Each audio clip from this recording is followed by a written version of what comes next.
Kuwait. আমি যদি বিদেশ যাই তাহলে আমার কয় টাকা খরচ হবে? কোথায়? কুয়েত আসলে মানে যে কোনো দেশে যে আর কি, ধরো কুয়েতে গেলাম, কত টাকা খরচ হবে? কুয়েতে অনুমানিক 5 লাখ টাকা, 4.5 লাখ টাকা, 5 লাখ টাকা পড়বে। আমি গেলেও লাগবে? আহ, তো অবশ্যই লাগবে না।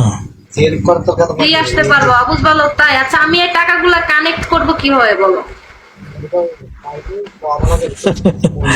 এখন তো বাংলাদেশ সরকারের এই যে লোনের ব্যবস্থা করতেছে, লোন নিয়ে চলে আসো।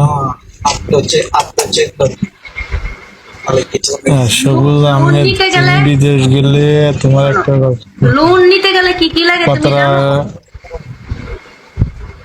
কোথায়? যদি লোন নিতে যাই তাহলে কি কি জমা দেওয়া লাগে তুমি জানো? প্রবাসী ব্যাংকে লোন নিতে গেলে আমার জানা মতে তোমার এই যে তোমার ভিসা কপি, পাসপোর্ট, এতটুকুই, আর বাড়তি আমি জানি না। ও, বাড়ির দলিল টলিল লাগে না? জায়গা জমিনের ব্যাংক বিলিংস এর? না না না, এখন এগুলো নেই না, তোমার এই পাসপোর্ট, ভিসা কপি এগুলাই নিবে।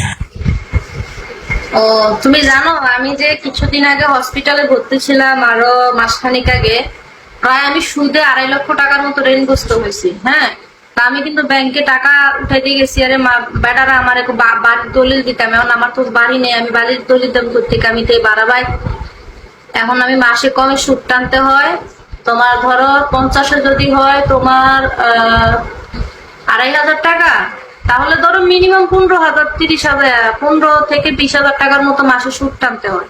কিন্তু কিস্তিতে একটা জিনিস ভালো আছে, ওইটা চলে যায়, এই আর কি। ওই জন্য জিজ্ঞেস করলাম, কিছু মনে করো না। না, প্রবাসী ব্যাংকের লোনে লাগে না, আর এখন তো আরো কম লাগে। আমি বাড়াবাড়ির দলিল বাড়াবাড়ির দলিল কি? বাড়াবাড়ি কি ওনার ওনার নামের বাড়ির বাড়াবাড়ি ওনার নামের বাড়ি যে দলিল দিয়ে দিবে? বুঝি না। না, যিনি লেখছে বাড়াবাড়ির দলিল দিয়ে দিলে হবে বলছি। উনি কি নানার বাড়ি কি নানার বাড়ি, বাড়াবাড়ির দলিল দিয়ে দিলে হবে। সেটাই। আচ্ছা, আপনারা যারা আছেন বড় লেভেলের হ্যাঁ, আইডি, আবার যদি তোমার ভালো ওই লাগে যে আমাকে একটু ফলো দিয়েন। আর সৌদিতে, আপনারা আমাকে আমি একটু বলি সাপোর্ট করেন। সৌদিতে আর আপনারা দুবাইতে যারা গেলে টাকা লাগে না, আর ওখানে আপনারা শুধু যারা তোমার ফ্লাইট জিমেইলে খরচটা আছেন লাগে। আমাকে ফলো দেন।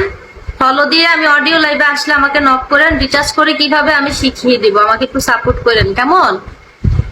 আমার আর 1800 হইলে, সরি 1710টা হলে আমার টার্গেটটা কমপ্লিট হবে। নয়তো আমার চাকরিটা চলে যাবে। আপনারা কি চান যে আমার চাকরিটা চলে যাক? কি চাকরি করো, তোমার চাকরি চলে যাবে? এই যে বৈশা বৈশা মানুষের কাছ থেকে গিফট নেই, ডায়মন্ড নেই, ওইটা থেকে কোম্পানি একটা টাকা দেয়, বুঝছো? কষ্টের জীবন, ওইটা বসো। এটা তো পুরো তেলিসামা।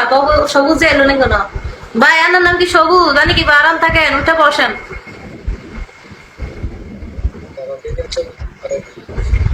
কষ্টের জীবন, ওইটা বসো। তো তোমার জামাই কোথায় থাকে? ভাই আমি সিঙ্গেল মানুষ, আমার জামাই টামাই নাই। জামাই থাকলে কি আর লাইভ আসতাম? মেয়ে কি কও না কও, হয়তো ফাউল কথা।